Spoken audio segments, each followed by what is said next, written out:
contrat. En fait, le mariage, c'est un contrat. Et il faut juste des règles, c'est juste ça. Pour moi, c'est vraiment, en fait, la chose la plus, comment dire, en fait, c'est comme une assurance, voilà. Pour moi, le contrat de mariage, c'est une assurance, littéralement. Déjà parce que ça te protège de ton patrimoine personnel. Donc, si tu as un appart, une boîte, je sais pas moi, peu importe, tu le sécurises. Donc, la personne avec qui t'es, par exemple, plus tard, elle peut pas dire, bon, ça, pour te casser les couilles, bon, ça, c'est à moi maintenant. Tu vois ce que je veux dire? Ouais. Deuxièmement, ça évite les dettes. Imagine, tu es avec un gars, il te cache qu'il y a des dettes. Vous mettez ensemble, maintenant tu divorces, ces dettes sont les tiennes. Alors que si vous avez fait un contrat de mariage en disant que ce qui est à moi est à moi, ce qui est à toi est à toi, ces dettes, c'est ces dettes, donc gère ta merde et laisse-moi en dehors de ça. Et moi, gère mon truc, tranquillement, tu vas te débrouiller tout seul. Exactement, c'est ça. Et ensuite de ça, surtout ceux qui ont des enfants, ça les protège aussi, du coup, ça sécurise aussi leur patrimoine. Les gens, ils pensent pas à ça. Parce que t'as des appartements, un truc, tu vois ce que je veux dire? La personne n'a pas d'enfants ou a ses enfants, mais les tiens, elle s'en fout, tu vois ce que je veux dire? Donc, elle se dit quoi? Elle va prendre sa part, donc toi, elle va te débrouiller avec les enfants. Donc, tout ce que vous avez bâti là, donne-moi ça, tu vois ce que je veux dire? Oui, c'est ça. Non, mais c'est ça.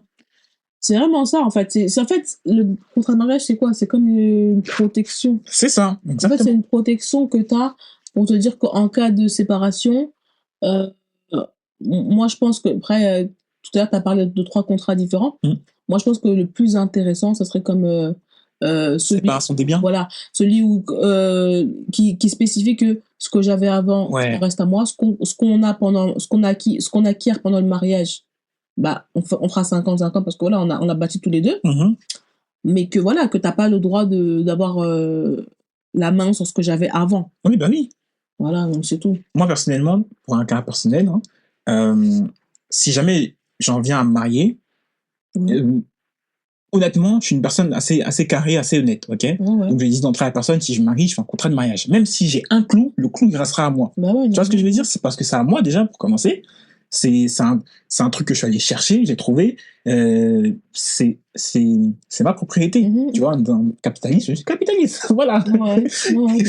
Non, mais plus sérieusement, le problème, c'est que les gens, je sais pas s'ils vivent dans le monde des bisounours ou si c'est juste que, je sais pas, si c'est juste que ils disent que tu me fais pas confiance. En fait, ils voient par le biais de l'affectif, mais ils réfléchissent pas. Voilà, ils réfléchissent pas sur le long terme du fait que tu peux littéralement tout perdre.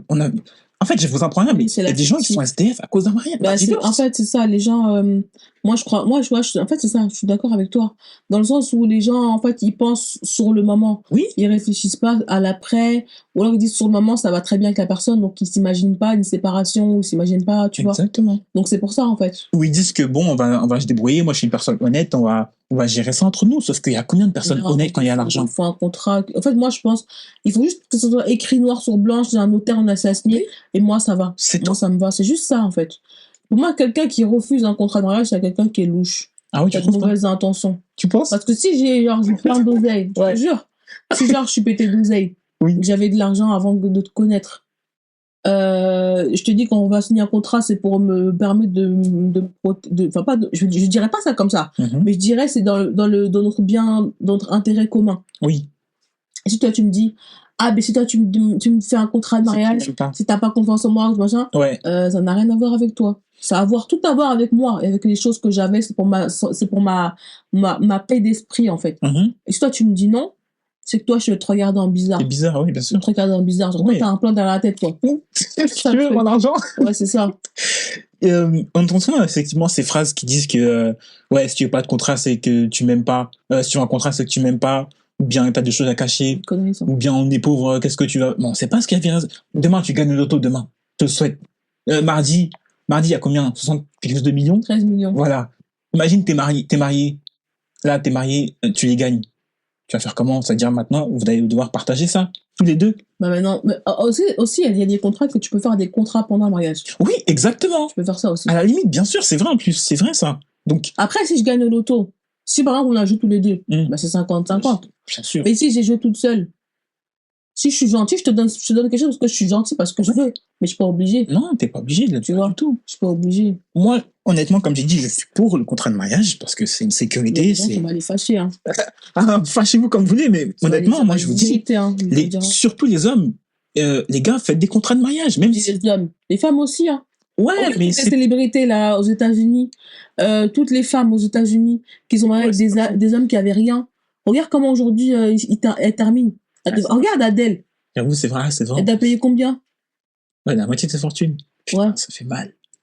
Regarde Britney Spears, comment, là, elle a arrêté parce que ses enfants, ils ont 18 ans, mais pendant des années, elle a dû payer, je sais pas combien, je crois que c'est $40 000 par mois qu'elle a dû payer par enfant parce qu'elle s'est mise avec un mec qui avait rien dans les poches, rien dans la tête, et qui était là juste pour son argent.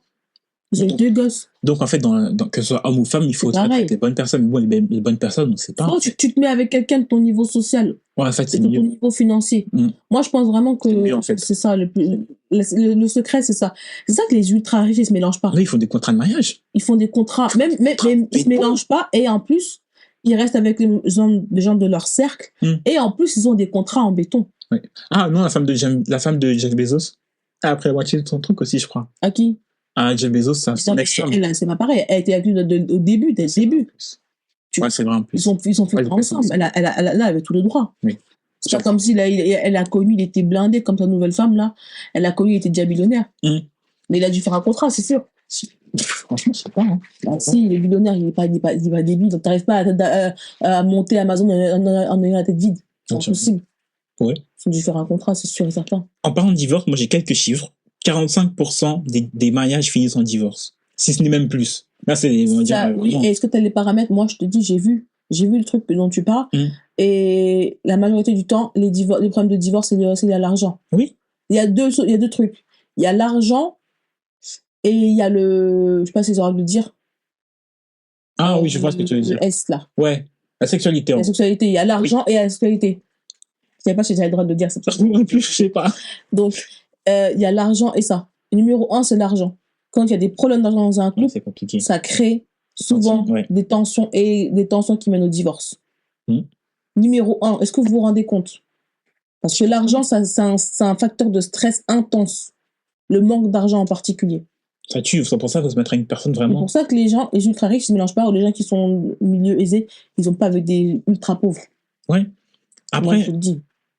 Après, je sais pas. Est-ce que c'est vraiment ça? Parce que même maintenant, les gens, j'ai l'impression qu'ils sont. Je sais pas si c'est moi qui suis déconnecté, mais j'ai l'impression que les gens ils sont solidaires un peu. Hein. C'est tellement chaud. Quels gens? Quand ils se mettent en couple. Déjà, se mettre se marier, c'est, comment dire, c'est un avantage fiscal. Déjà. Tu payes moins d'impôts parce que t'es marié. Donc, être en couple, en plus de ça te permet de diviser le loyer si c'est trop chaud, des trucs comme ça, diviser les charges, des trucs comme ça. Tu vois ce que je veux dire? Oui. Donc franchement, moi je me dis, même ça en vrai de vrai, est-ce que c'est pas déjà un contrat en soi? De quoi? Se marier.